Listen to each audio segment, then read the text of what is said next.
You're not lost because you lack talent. You've simply never been taught how to use your voice as a tool to change the way the world sees you. In seemingly small moments, a greeting in the elevator, a presentation in a meeting, a single opinion spoken in a crowd, what shapes the first impression is not your IQ, not your degree, but the way you speak. Your facial expressions might catch attention, but it's your voice that makes people stop and listen or walk away within the first few seconds. That's not luck or inborn charisma. It's a skill, and skills can be trained. In a fast-paced society where people judge you within seconds as either credible or forgettable, speaking intelligently is no longer a bonus, it's a baseline requirement. You walk into a meeting. You haven't opened your file, listed your achievements, or even been asked a question. But within just a few introductory sentences, the person across from you has already made a quiet decision. You're someone worth listening to, or someone they can disregard. Why is it that some people draw every eye the moment they speak, while others are ignored even when they're right? Because they speak clearly, with structure and presence, not because they're better than you, but because they've trained a skill you once believed you lacked. This isn't just theory. Numerous studies, including those from Princeton and Harvard, have proven that humans form impressions of others within the first 200 milliseconds after hearing their voice. That means you don't get a second chance if you lose someone's attention right from the start. Tone, clarity, word choice, all of it forms your vocal signature, and that signature either opens doors or quietly closes opportunities you never even saw coming. Some people mistakenly think speaking intelligently means using academic words or sounding like a news anchor. No, speaking intelligently means speaking accurately, clearly, and most importantly, speaking truthfully without having to raise your voice. The more confident someone is in their thinking, the less they need to dress it up with flashy words. Their voice carries weight, not because of its volume, but because of the depth of meaning behind each sentence. This skill doesn't ask you to change who you are, to act, or to imitate anyone. It requires you to understand how the listener's brain works, that they listen because they feel guided, because they sense structure in how you present your ideas, because they believe you know what you're talking about and why it matters. Smart speakers don't clutter conversations with self-promotion. They steer them with clarity. You don't need a gifted voice to be sharp. You only need to master the art of pausing at the right time, choosing the right words, and conveying the right emotions. You don't have to speak much to be impactful. You just need every sentence you say to serve a clear purpose, to connect, to provoke thought, and to deliver a message others cannot easily ignore. There's a truth that's often forgotten. Listeners don't judge you by what you know, but by how you express it. A brilliant idea, when spoken hesitantly, vaguely, or without direction, will be misunderstood as lacking value. Meanwhile, a simple thought, if delivered with confidence and clarity, can shift the decision of an entire room. The problem has never been the content you have, but how you turn it into spoken words. And don't confuse being natural with being careless. Smart speakers don't speak off the cuff. They rehearse. They prepare. They understand that every time they open their mouth, they're creating a new version of themselves in someone else's mind.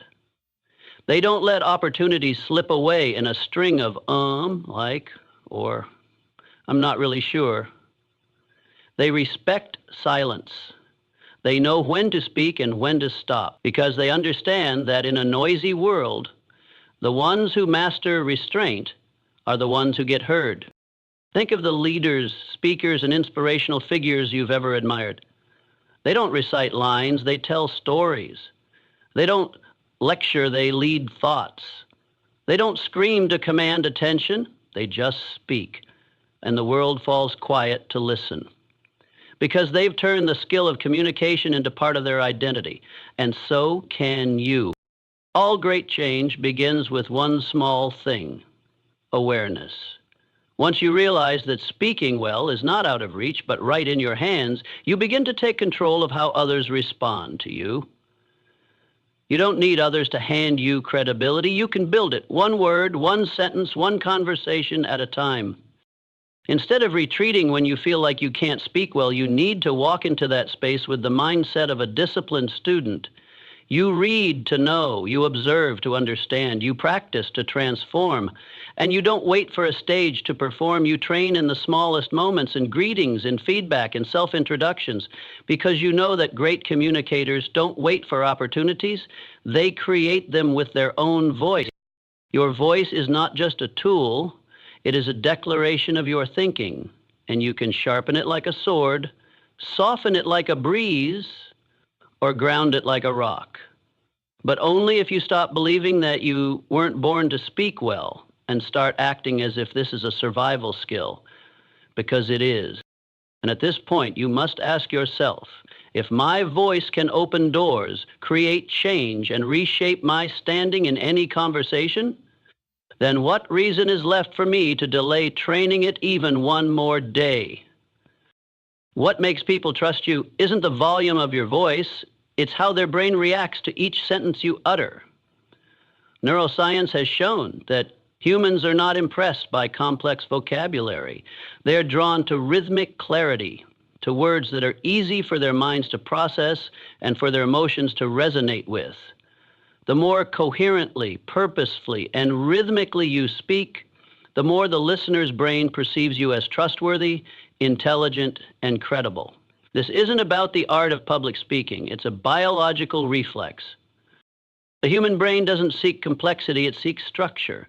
When it hears a steady voice with natural pauses and accessible language, it releases dopamine, the neurotransmitter that creates a sense of pleasure. That's why you instantly like someone the moment they start speaking, or feel uneasy with someone who rambles, speaks too fast, or lacks pauses. It's not the content that puts people off, it's the way their brain is forced to work too hard to keep up. And in an age where attention is a precious currency, anything that makes the listener work to understand is quickly dismissed. Neuroscientists at the University of California found that the brain receives language more effectively when it's delivered with steady rhythm, natural intonation, and well-placed pauses. This explains why top TED Talks are never rushed. The speaker controls not just pace, but emotional flow. They know when to lower their tone to build trust. They know when to pause, not because they're hesitant, but because they want you to feel the weight of what was just said. You don't have to speak slowly, but you must give your message space to sink into the listener's mind. A short pause after a powerful statement isn't a lack of confidence, it's strategy. A well-timed silence is the weapon of the smart communicator. It makes the listener stop scrolling. It forces them to think, to feel, and what the brain is forced to pause and process, that is what it remembers. Tone is the outer layer that wraps your message. The sentence, "I'm fine," can have 10 different meanings depending on the tone. If said in a deep, slow voice, it conveys certainty. If said in a high, quick tone, it carries anxiety. Your voice doesn't just deliver information, it delivers emotion. And emotion is what shapes reaction. Smart communicators know how to choose a volume that's not too loud or too soft, just enough to be present without being overbearing. They know how to gently emphasize key words to guide the listener's brain exactly where they want it, like a guide pointing the way without needing to push. A single sentence, when stressed on different words, can completely change its meaning. "I never said she took the money." Try emphasizing each word in turn, and you'll find at least 6 distinct interpretations. Smart communicators don't just say the right thing. They shape the listener's perception by choosing which words will be highlighted in memory. They speak less, but every word they choose carries weight. Beyond words, even your breath and sentence breaks convey meaning. A rushed breath makes the listener feel your tension. A deep, steady breath makes them feel safe. Your voice is a direct channel of emotion into the other person's nervous system. You cannot inspire trust if your voice is shaky, but if you know how to regulate your breathing, your voice will stabilize. And once your voice is steady, the listener senses your presence and starts to truly listen. Think back to Martin Luther King Jr.'s speech, "I have a dream." No one remembers every word of that address, but everyone remembers the rhythm of how he spoke. It wasn't an innate gift. It was a deep understanding of cadence, tone, and human emotion. His voice didn't just come from his vocal cords, it flowed through his feelings, carrying belief, hope, and certainty. And that's what etched itself into history. Another study from Harvard showed that people who speak slightly slower, with intentional intonation and timely pauses, are perceived as more intelligent and trustworthy than those who speak quickly and without control. You don't need to drag out every word. You just need to give each message enough space to breathe, to live in the listener's mind. Rushing doesn't create inspiration. Calmness makes people stop and pay attention. And here's the key point. The listener's brain doesn't care about your credentials or your achievements. It only reacts to how you speak. When your voice is clean, with clear emphasis and emotion conveyed correctly, you no longer need to prove anything. Your voice itself becomes the reason people believe in you. Start with 3 core principles. First, speak a bit slower, not to fill time, but to allow the listener to keep up with your thinking. Second, emphasize key words, not to embellish, but to guide attention. Third, know when to pause, because silence can sometimes carry more impact than words. This is how you create music in communication, something that pleases the brain and opens the heart. It's not a beautiful voice that makes you seem more intelligent to others. It's how you use your voice to stir emotion, to organize thought, to guide the flow of conversation. And if you master that, any room will fall silent the moment you begin to speak. Smart communicators don't use words to show how much they know. They use words to help others understand what truly matters. Because brilliance in communication doesn't lie in how many complex terms you can use, but in the ability to express deep ideas in simple language. That's not just a skill, it's the pinnacle of intelligence. Only when you fully grasp something can you explain it clearly, understandably, without dressing it in layers of flashy jargon. There's a quiet misconception leading many people astray. They think speaking intelligently means sounding like they're lecturing a panel of scientists. They try to insert technical vocabulary, academic phrases, and long-winded sentences that force the listener to guess the main point. And they don't understand why, despite being factually correct, their words fail to connect. The reason is simple. They exhaust their audience by making them work too hard to understand what should have been presented in the most natural way. Albert Einstein once said, "If you can't explain it simply, you don't understand it well enough." Sharp thinkers always aim to make their message concise and accessible. They don't speak to impress, they speak to convey. And that, more than any intellectual display, leaves a lasting impression. Instead of saying, cognitive stratification leads to phase dissidence in interpersonal communication models, the intelligent speaker simply says when two people think too differently, they don't understand each other. Same meaning, but one makes the listener feel like they're taking an IQ test, while the other makes them feel understood and open to learning. Simplicity doesn't dilute depth. On the contrary, it opens the door for understanding to enter. Words are tools. If you use them as walls, people stay out. If you use them as bridges, people step forward. So ask yourself, are you building walls or bridges with your words? Simplicity is not laziness. It demands sharper thinking, more refined choices, and the discipline to strip away anything unnecessary. Like a sculptor who doesn't create masterpieces by adding more, but by chiseling away the excess. Look at the world's most powerful communicators, inspiring leaders, speakers, authors. They don't speak in riddles. They speak with precision. They choose short, clear words that hit hard. Their sentences don't exist to showcase themselves, but to unlock something in the listener, because they understand. You don't need a dictionary to change someone's life. You need one sentence that hits where thought and emotion intersect. One of the most common mistakes is overusing specialized language under the false belief that it increases personal value. But in reality, using overly ornate words in everyday conversation only alienates the listener. Communication is not an academic contest. It's a journey of connecting minds. And when a mind is mature, it doesn't need sugarcoating. Great communicators don't talk long, they talk right. They don't use 10 words to express one idea when 3 precise words will do. They're not vague, not convoluted, and they don't decorate their message. Every word they choose has weight and purpose, and that makes every sentence an arrow aimed straight at the listener's mind. No detours, no distractions. Here's the deal. To train yourself to speak simply, start by listening to yourself. When you're about to explain something, ask, is there a shorter way to say this without losing meaning? Replace, I would like to express my personal perspective on the topic under discussion with, I have a thought to share. Swap from a long-term strategic organizational standpoint with, in the long run.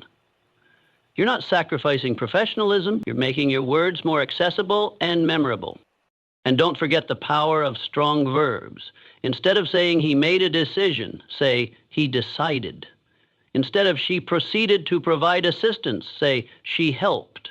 Every time you cut an unnecessary word, you sharpen your message. Smart communicators don't try to say more, they learn to say less with greater impact. Imagine you're explaining a concept to a 10-year-old. If you can't make them understand, it's not because they lack intelligence, but because you lack clarity. And in communication, clarity is the strongest weapon. You can say 100 clever things, but it's the one sentence that's simple and perfectly timed that will stick in the listener's mind. Simplicity doesn't make you seem less intelligent. It makes you easier to understand, easier to trust, and easier to remember. In a world overwhelmed by information, it's clarity that makes people pause. And the person who can express something profound in humble words holds a quiet kind of power, the power of true understanding. A message, even if true, will vanish from the listener's mind like a wisp of smoke if it lacks structure. On the other hand, a simple sentence, when tightly organized, will remain as an unforgettable imprint. This is because the human brain doesn't just hear with the ears, it receives through logic. And logic requires a journey to follow, a beginning, a climax, and an end. That's why intelligent speakers never let themselves drift with inspiration. They don't spill everything on their mind at random. They design their words like an architect builds a house, with a firm foundation, a clear framework, and each part serving one ultimate goal: to create impact. It doesn't make you rigid. On the contrary, it's the skeleton that allows you to be flexible without losing control. It keeps you from rambling, from repeating yourself, from falling into the trap of talking but forgetting what you just said. A conversation can be short, but if it has a clear beginning, middle, and end, the listener feels guided. Meanwhile, a long-winded talk without direction only drains people and is forgotten within minutes. You don't need to speak a lot to be memorable. You need to speak the right way so your message stays alive. The simplest yet most effective model is introduction, main content, conclusion. The introduction sets the stage and grabs attention. The main content delivers the message. The conclusion reinforces what matters or prompts action. This isn't just theory, it's the structure used by presidents in speeches, by CEOs in strategic summits, and by lawyers in court, because it aligns with how the brain processes information. The 3-part structure creates a sense of completeness, logic, and memorability, the 3 elements every message must have to be impactful.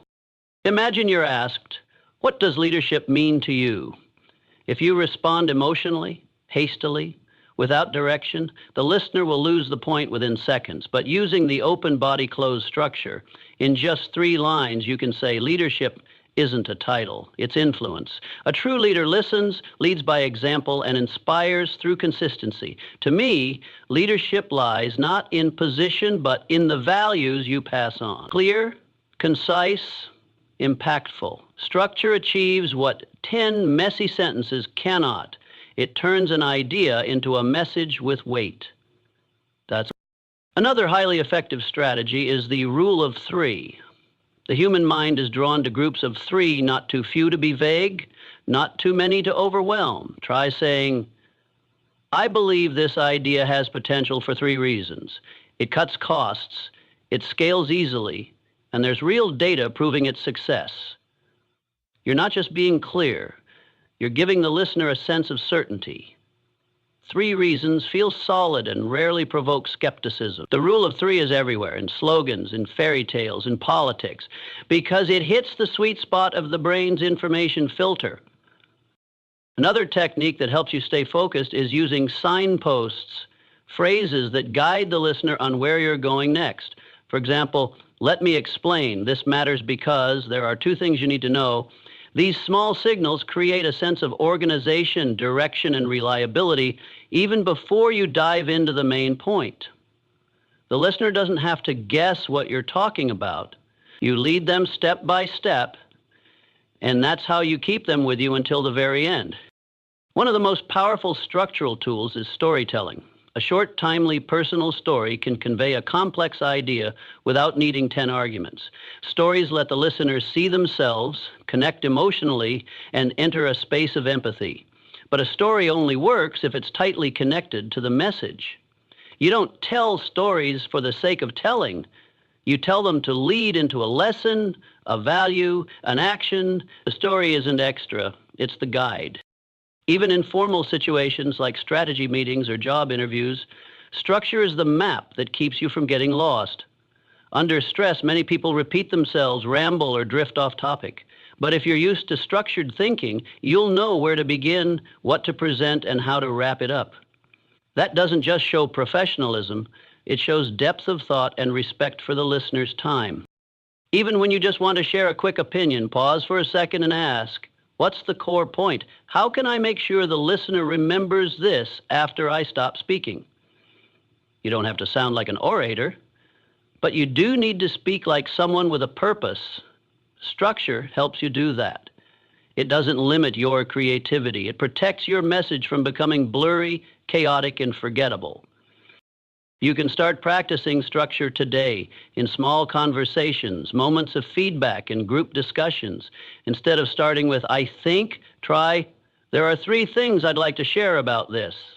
Instead of circling around, say directly, the main point here is. And when you finish, don't leave it hanging, land it with a clear emphasis. So the most important takeaway is. Each time you apply structure, you're not just improving your skill, you're building the habit of ordered thinking, a habit that will elevate every conversation you have. Speaking with focus isn't something that comes naturally. It's the result of training. And the person who masters it isn't just a good speaker. They're someone who leads others' thinking with each clear, deliberate step. In a noisy world, the one who speaks with clarity will always hold the advantage. Because they don't just transmit information, they inspire others to take action. People often assume confidence is something you're born with, as if some are naturally able to stand firm in a crowd, speak fluently without trembling, or voice opinions even in the face of doubt. But in reality, confidence isn't a random gift reserved for a select few. It's the result of conscious repetition, of facing your own inner fears and choosing to move forward even when certainty is absent. Confidence doesn't fall from the sky. It's built, forged bit by bit through disciplined action. A speaker who carries weight isn't someone who's never been nervous. They're simply someone who has learned to manage that feeling. They don't wait to be fully confident before they speak. They begin while still unsure, and every time they do, they take one more step towards steadiness. You don't need to feel strong before you speak. It's speaking while you're still trembling that actually makes you strong. Your voice doesn't reflect how you feel. It reflects how much emotion you're able to regulate. When you adjust your stance, square your shoulders, keep your spine straight, and meet others' eyes without flinching, even if your palms are sweating, your body sends a signal. I'm present. I'm not hiding. I deserve to be heard. And something strange happens. As your body starts to express confidence, your mind slowly begins to believe it. Confidence doesn't only rise from the inside out, it also flows from the outside in. Act like a confident person, and you become one. But body language isn't the only factor. Your tone of voice is a clear indicator of your internal state. People lacking confidence often end their sentences with a rising pitch, making their statements sound more like questions than declarations. They rush through the important parts, or fill silence with meaningless fillers like, kind of, I think. It's not that they lack ideas, it's that they hesitate to give full weight to what they mean to say. Meanwhile, confident communicators gently lower their tone at the end of a sentence, as if placing a period on something they've already validated. No need to raise their voice, no need for theatrics, just a firm, unshaken cadence, asking no permission. Fillers are the silent enemies of confidence. They slip into speech whenever you're unclear or feel the urge to fill the space. But silence isn't a weakness. In fact, it's the signal of someone who has control.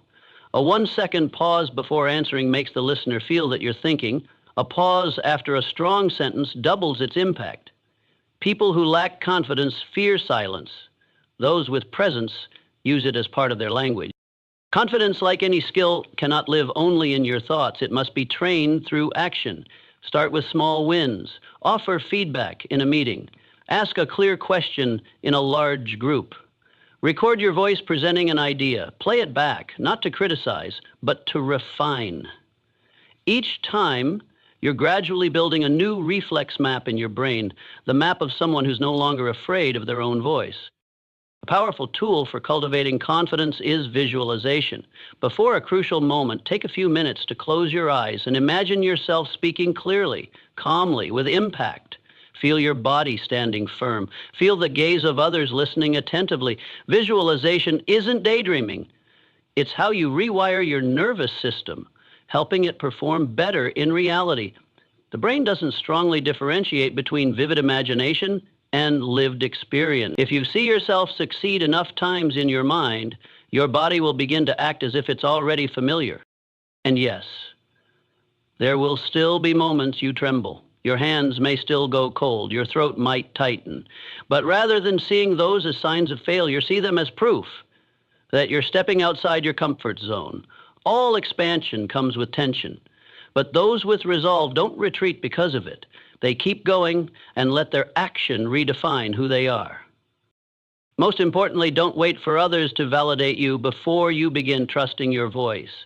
Self-belief cannot be borrowed. It must be built from within. Every time you dare to speak up for what you believe is right, even if others disagree, even if your voice isn't perfect, you're reinforcing the foundation of your real presence. People aren't moved by polish. They're moved by focused authenticity. Confidence isn't a feeling of ease. It's a commitment to show up, even when things feel uneasy. And if you're willing to train, if you're willing to endure the initial discomfort in exchange for long-term stability, you'll realize you no longer speak to ask for permission to exist. You are fully present in every sentence, every breath, every moment. Great communicators aren't the ones who speak the most, but the ones who know how to listen. In a world growing louder with people trying to speak faster, longer, and more impressively, the person who's willing to sit down and truly listen becomes rare. And that rarity holds immense power. Listening is not passive silence. It is a deep form of presence, where you set aside your ego, suspend the urge to reply, and make space to truly understand what's unfolding within the person in front of you. And it's that unspoken empathy that earns you more respect than any sharp argument ever could. People often admire good speakers, but in reality, they trust good listeners. Because when you listen well, you're not just receiving information, you're sending a message. I see you. I understand you. I'm not here to win. I'm here to connect. That's the sense of safety every human seeks in communication, whether it's during an interview, a negotiation, or a casual conversation. What makes listening special isn't that it helps you stay quiet. It's that it helps you respond meaningfully. A skilled listener doesn't nod out of politeness. They analyze tone, sense emotion, detect what hasn't been said. They don't rush to argue before fully understanding. They don't wait for the other person to finish just to insert their own view. They observe. They receive. And that's why their responses carry depth, connection, and make the other person feel truly heard. When you genuinely listen to someone, you're giving them a gift very few ever receive, the space to be fully themselves. In the workplace, this creates loyalty. In relationships, it builds attachment. In social interactions, it creates magnetism without showmanship. People who've been deeply listened to remember the feeling, and they always want to return to that connection. Smart listening also conserves your energy. Instead of reacting from instinct, you respond with awareness. When someone criticizes you, instead of becoming defensive, you can pause and ask, I want to understand. What specifically is upsetting you? A single question like that can diffuse tension, shift the course of the conversation, and open the door to mutual understanding. Those who lack listening skills often get trapped in avoidable conflicts. Those who listen well move through tension with calm. And because of that, they remain in control. In interviews, the best speaker isn't the one who lists the most achievements, but the one who stops to listen and identifies what the employer is truly looking for, then responds strategically. In sales, good listeners don't pitch from a script, they sell with intuition, hearing the unspoken needs. In personal relationships, deep listeners make others feel seen, and that sensation is stronger than any gift. Listening is not waiting for your turn to speak. It's being fully present in the moment. Put down your phone, look up, make eye contact. Listen not just with your ears, but with your eyes, your attention, and your emotional awareness. And when they pause, don't rush to reply. Reflect with a simple sentence. So what you're saying is, or I hear you, that must be a lot to deal with. These are not argumentative responses, they are affirmations, and they heal more than any defense ever could. Someone may be articulate and eloquent, but without the ability to listen, they will soon burn out in communication, because no one wants to talk to a person who's just waiting for their turn. Smart communicators use 50% of their energy to observe, 30% to sense, and only 20% to speak. That's why every word they say lands, because it's born from understanding, not the need to perform. If you want to begin building this skill, try it in small conversations. When someone speaks, stay silent and give your full attention to their rhythm, emotion, and the meaning behind their words. Don't interrupt. Don't offer advice too soon. When they're done, respond with something that shows you truly heard. Nothing fancy, just something honest. Then, if appropriate, ask an open question. Would you like me to share my thoughts? Just asking that creates a sense of respect, a form of soft power that few know how to wield. The world isn't short of great talkers, but it's deeply lacking in deep listeners. And that's why listeners always hold a special place. They're not loud, yet people remember them. They don't seek to win, yet they earn trust. In communication, sometimes you don't need to say a word to be heard, you just need to listen, to be remembered. It's not weak ideas that strip away your influence, it's how you water them down with unnecessary words. Phrases like, I just think that. This might sound silly, but. Or, I'm not entirely sure, but. Don't appear because you lack information, they appear because you haven't yet trusted yourself enough. And every time those phrases slip out, you're silently apologizing for your presence, lowering your value before anyone even has the chance to respond. That's how many talented people unknowingly turn their voice into a faint, forgettable echo. Smart communicators don't ask for permission to speak. They speak with respect, first and foremost for themselves. They don't fill space with, kind of, or basically, because they understand that silence carries more strength than meaningless sound. These filler words aren't a linguistic problem, they're symptoms of internal uncertainty. When you don't know exactly what you want to say, you buy time with noise. And it's that very noise that makes listeners tune out. Imagine someone presenting an idea in a meeting. I just wanted to share something. It might not be very clear, but I think maybe we could kind of try another way. The content might be valid, but the voice lacks conviction. Every word is wrapped in defense. Every sentence waits for approval before daring to continue. Now compare that to someone who says, I propose we try a different approach. Here's why. The difference isn't in the data, it's in who commands their language. Weak language doesn't just show up in fillers, it hides in your openers too. The phrase, I'm not an expert, but, immediately cuts your authority in half before you even begin. This might sound a bit silly, but is self-sabotage in disguise. Ask yourself, are you sharing an idea or apologizing for its existence? Those who speak with impact aren't always right, but they're not afraid of being wrong. And because of that, they don't start with retreat. Instead of saying, I just have a quick point to add, say, I have one more point to contribute. Instead of, I think maybe we could try, say, I suggest we try this approach. These might seem like minor swaps, but they mark the line between someone hoping to be heard and someone others want to hear. Clarity doesn't come from content, it comes from how you bring that content into the open, without hedging, without softening your presence.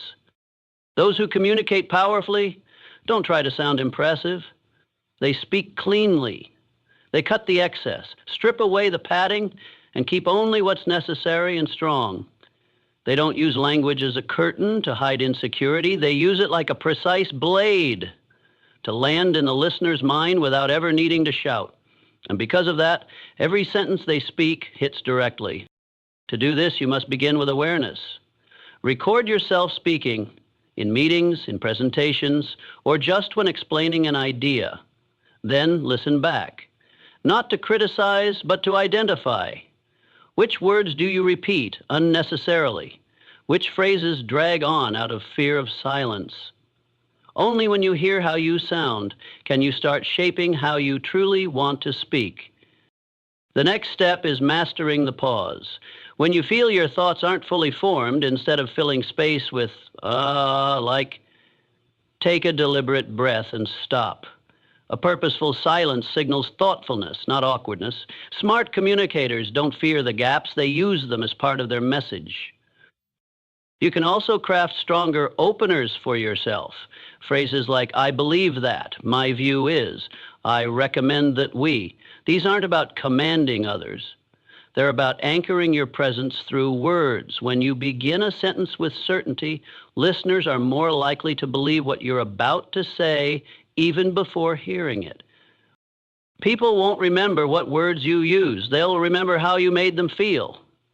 And no one feels trust when you keep apologizing, backing down, or shrinking your presence in every sentence.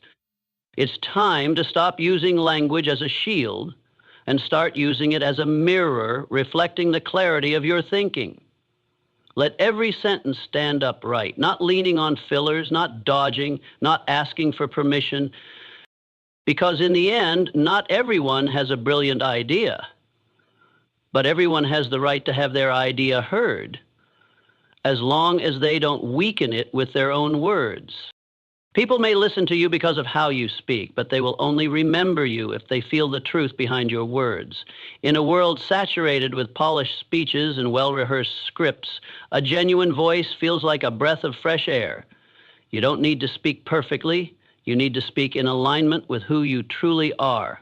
When your words step out of the comfort zone of what's appropriate and enter the honest territory of what you actually think and feel, that's when you reach the most human part of your listener and leave a mark far deeper than any speaking technique ever could. Authenticity doesn't mean revealing everything. It means choosing what's most true to you and bringing that into the conversation without wearing a mask to please others. Intelligent speakers don't try to sound profound, don't force a quote to sound wise. They speak from real experiences, real wounds, real mistakes, and that's exactly why listeners trust them, because deep down, everyone can sense the difference between someone performing and someone who's truly present. But you don't need to become a perfect version of yourself. You just need to be you, but the aware, intentional version. When you say, I don't have all the answers, but here's what I've learned from my own mistakes, you don't diminish yourself. On the contrary, you show an inner steadiness, a place where you don't need to hide imperfection to be seen.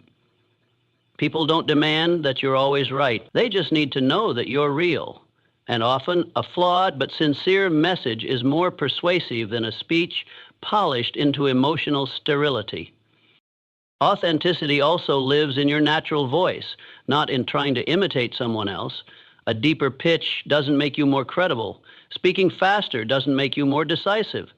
What makes people stop and listen is your unique rhythm, a rhythm that carries not just words, but your spirit, your emotions, and your personal values.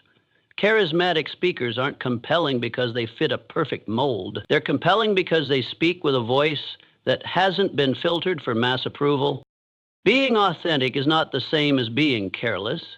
It's the clarity to express what you think without disguise while taking full responsibility for its impact.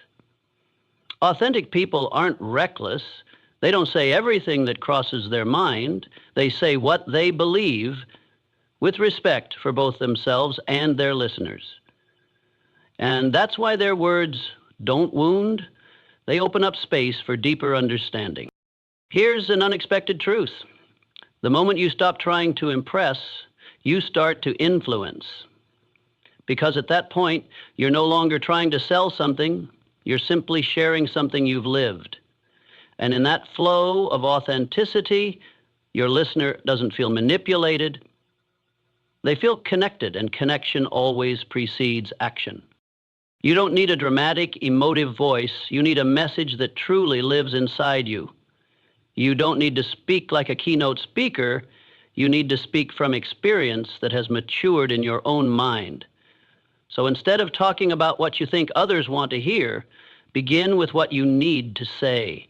A story that changed you, a failure that made you question yourself, a lesson that hurt but grew you. A spirit of simplicity. When you speak from a heart sculpted by lived experience, your words don't need to be long. They'll still linger. Remember, people won't recall every detail you said, but they will remember how you made them feel. And that feeling comes from the alignment between your words and your presence. When your speech, your eyes, your breath, and your energy all say the same thing, people can't help but believe you. Because they're not just listening with their ears, they're listening with their intuition. And intuition detects authenticity more clearly than any microphone ever could. Authenticity is also your declaration, I don't need to be like anyone else to have value. You don't need to change your tone. You don't need to alter your vocabulary. You just need to adjust your intention. Are you saying this because you believe it will make a difference? Or are you saying it to fit a mold? Once you stay loyal to your real intent, even if your delivery isn't flawless, even if your hands still shake, you will be heard. Authentic speakers don't control the room with tactics. They lead it with courage. They don't wow people with knowledge. They earn trust by having the guts to live and speak in alignment with who they really are. In a world where everything feels overly curated, truth, raw but graceful, becomes the most powerful differentiator. A person's communication skill isn't revealed when everything flows smoothly. It's revealed when the air tightens, the heart rate spikes, the throat dries out, and all eyes turn toward you. High-pressure moments, the job interview that determines your future, the big presentation before senior executives, the difficult conversation with a colleague, or the response to an unfair criticism. These are when your voice carries more than just words. It becomes a reflection of your inner strength, and the difference lies in one deceptively simple thing: preparation. Smart communicators don't wait for ideal circumstances. They prepare to stand steady in challenging ones. Because when pressure rises, you can't rely on logic unless you've trained your mental systems ahead of time. In moments of stress, you don't rise to your level of intention, you fall to your level of preparation. And that's what separates composure from chaos.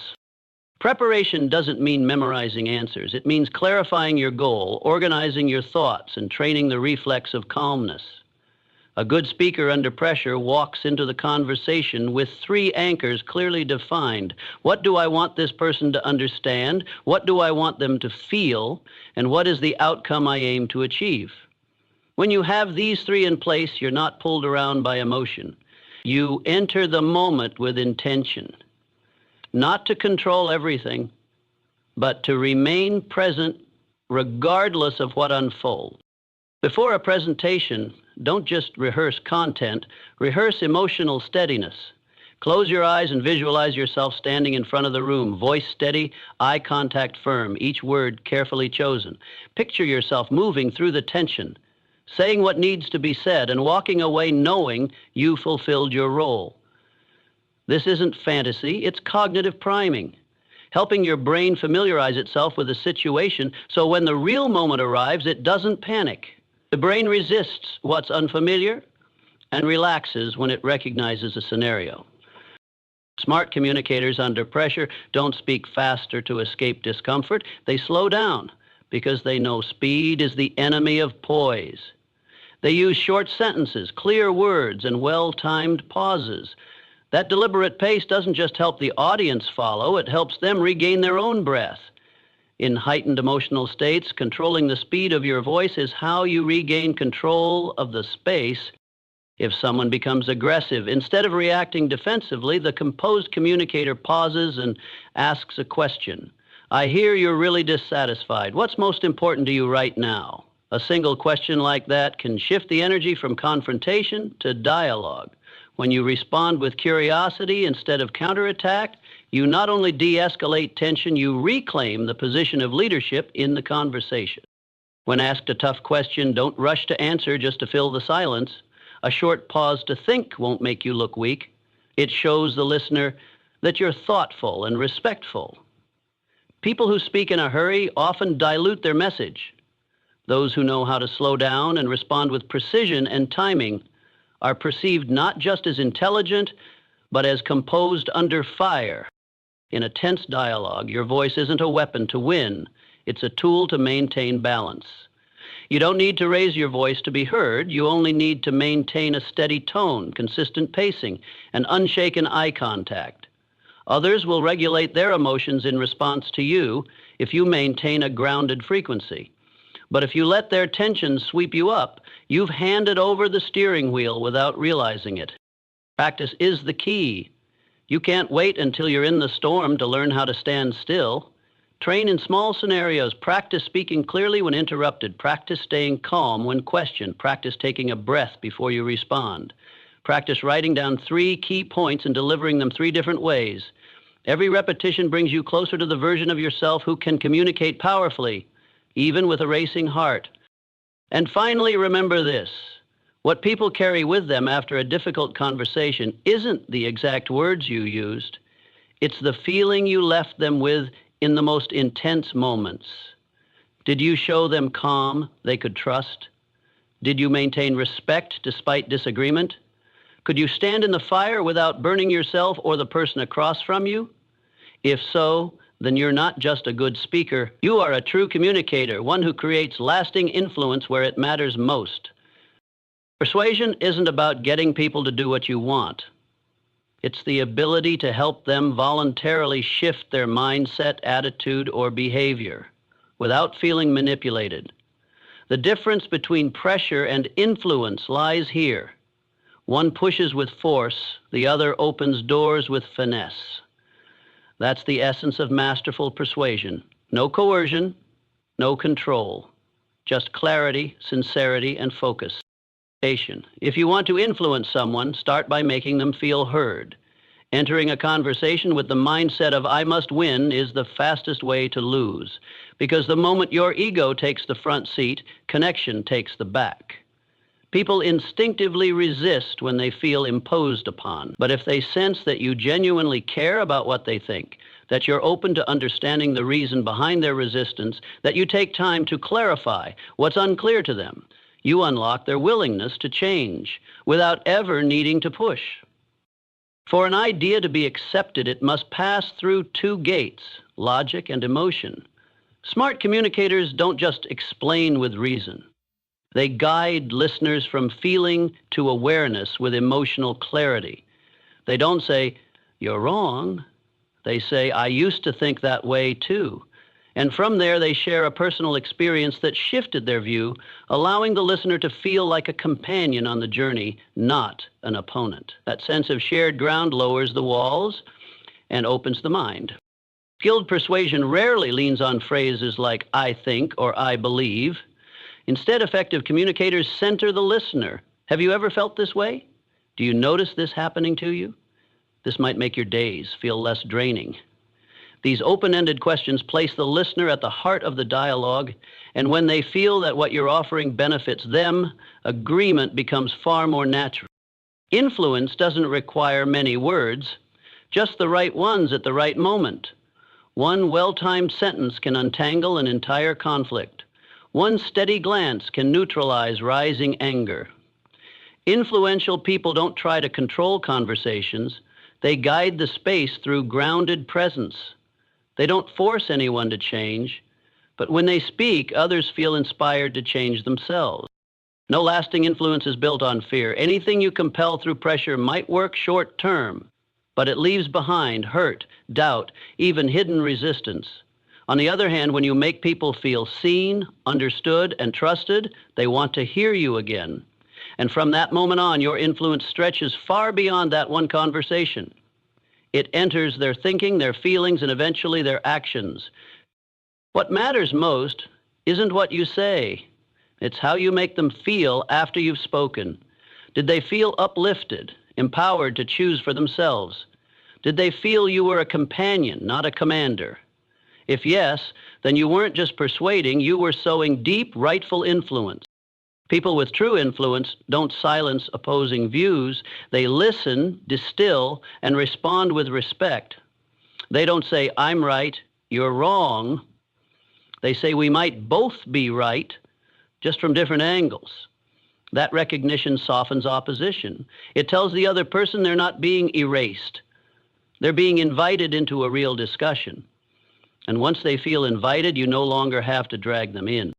Don't confuse aggression with strength. A loud voice doesn't create deep impact. What changes someone's thinking isn't domination. It's the subtle way you frame a question. One well-placed inquiry can open up an entirely new horizon. One intentional pause can shift more than a lengthy argument ever will. Those who truly influence don't strive to prove. They awaken what already exists within, but has yet to be stirred. To persuade without pressure, you must be firm in mindset and gentle in delivery. Don't get swept up in emotion. Don't slip into debate. Don't cling to being right. The goal isn't to win the logic war. It's to invite natural alignment, and that's only possible when you stop seeing the other person as a barrier and start seeing them as someone in a different stage of understanding, needing guidance, not correction. Finally, remember, true influence doesn't come from power. It comes from respect. When you respect your listener, even if they don't yet agree with you, you plant a seed that may bloom tomorrow. When you step back instead of pushing harder, you create the space for them to step forward on their own. And that's the most sustainable form of persuasion, not through words, but through character. People don't remember data. They remember emotion. They aren't moved by sharp logic the way they are drawn into a story, a space where they see themselves struggle, survive, and grow. A great speaker might make you nod, but a smart storyteller can make you change direction. That's why storytelling is never just decoration. It's a weapon, the most powerful emotional weapon an effective communicator can wield. In a world where everyone is trying to say something, the one who knows how to tell a story with depth and truth is the one who makes others stop and truly listen. A story doesn't have to be long or elaborate. It just needs to have a soul. It needs to carry a real experience, a lived emotion, a truth that cannot be faked. Because only when you touch honesty within yourself can you reach something true in someone else. A good story doesn't just inspire, It builds an invisible bridge between speaker and listener. When you say, "I used to be afraid too," you bring people closer. When you say, "I failed, but I learned this," you unlock a door that reason alone cannot open. The listener no longer feels like you're talking down to them. They feel you've walked through fear, disappointment, and pain just like they have, and that makes you credible in the deepest sense. Smart storytelling isn't about sounding good. It's about choosing the right details. You don't have to put your whole life on stage. One moment is enough, a glance, a sentence, a single tear. If it carries emotional weight, great storytellers know how to trim. They don't say everything. They say enough. They leave just enough space for the listener to fill in the rest with their own memories, emotions, and meaning. That's why people remember. Don't tell a story like a flashback. Tell it like you're reliving it right now. Walk them through it step by step. The eyes you saw, the words you heard, the tightness in your chest when facing a choice. When you tell it with full presence, your audience will meet you there. They're no longer just listening. They're experiencing. And that experience is what sticks. Don't fear vulnerability in your story. It's the raw, imperfect, sometimes clumsy parts that make others see themselves in you. People don't connect to polished ideals. They connect to the truth. They don't need you to always be strong. They need to know how weak you once were and how you walked through it. A wound told from a place of healing carries more strength than any theoretical lesson. A story is also where your message lives, not as a sermon, not as a speech, but as a whisper left at the end. I realized it wasn't the situation holding me back. It was how I thought about it. I learned the thing I feared losing most was never worth clinging to. And from that day, I lived differently. A soft ending, but one that echoes long after. Smart storytellers don't use stories just to inform, but to awaken. They don't force the listener to draw the same conclusion. They guide them to see themselves and let the reflection do the work. They don't push a message, they unlock awareness. That's why listeners don't just feel convinced, they feel grateful. Grateful to have seen themselves through a new lens. But storytelling isn't just for stages. It's a tool for leading meetings, persuading partners, inspiring teams, bonding in relationships, parenting, healing, and above all, connecting human to human. One well-timed story can shift the direction of a lost soul. It can be light for someone doubting their worth, and sometimes just one honest retelling is enough to help someone believe it's not too late to begin again. If you want to become a communicator of real influence, don't collect fancy words. Learn to tell one true story, a small story told from an unguarded heart, with a clear mind and full presence. That's not just a skill, that's power. Because in the end, people don't live by reasons, they live by emotion. And a good story is the arm that carries that emotion exactly where it needs to go. Smart communications isn't a trick you pull out to impress others. It's not a skill you switch on only when stepping on stage or entering a high-stakes meeting. If you only use it when it benefits you, you're limiting your own influence. Because communication is not a performance, it is the continuous expression of your presence, shaped by how you think, feel, and treat others in every ordinary moment. And once you understand that, you stop practicing communication to shine in moments and start building it as a way of life that leaves lasting impact. You cannot separate your words from who you are, your tone, your gaze, your breath, your language, your focus. All of it reflects who you are in that moment. The smart communication doesn't come from tactics. It comes from inner clarity. When you live with clarity, you speak with clarity. When you live with purpose, your words carry weight. When you live with kindness, people feel safety in the very way you speak. Communication is not something you add. It is the natural result of a person who has been sharpened from the inside out. If you want smart communication to become your lifestyle, begin with the smallest details. How you say thank you, how you apologize, how you respond when misunderstood, how you stay silent when someone needs to speak. These are not performances. They are automatic responses formed by your internal values. When you choose to live with thoughtfulness, you don't need to try to communicate thoughtfully. Every word you speak will naturally carry maturity, compassion, and credibility. Communication is not a jacket you put on to look professional. It is your skin, the outer layer of your truest self. And that skin cannot be faked. You can't speak with elegance if your mind is in chaos. You can't inspire others if you are filled with doubt. You cannot earn someone's trust if you haven't first learned how to be honest with yourself. Words only carry weight when they are rooted in a stable, strong internal foundation, because people don't just listen to what you say. They feel who you are in the silences between your words. Someone who lives with smart communication is someone who knows how to manage the emotional space they create. They don't speak to vent anger, to be right, or to impress. They speak to connect, to clarify, to illuminate, to heal. They know when to step forward, when to step back, and when to stay quiet so others can hear themselves. And this doesn't happen when communication is used as a tool for personal gain. It only happens when communication is seen as a way to live with higher quality day by day. Don't wait for a special occasion to speak with grace. Practice it daily in casual conversations with friends, colleagues, strangers, and especially with yourself. Because the language you use with yourself directly shapes how you speak to the world. If you often criticize yourself, you'll easily attack others. If you learn to be kind to yourself, you'll become someone who soothes others in their storms.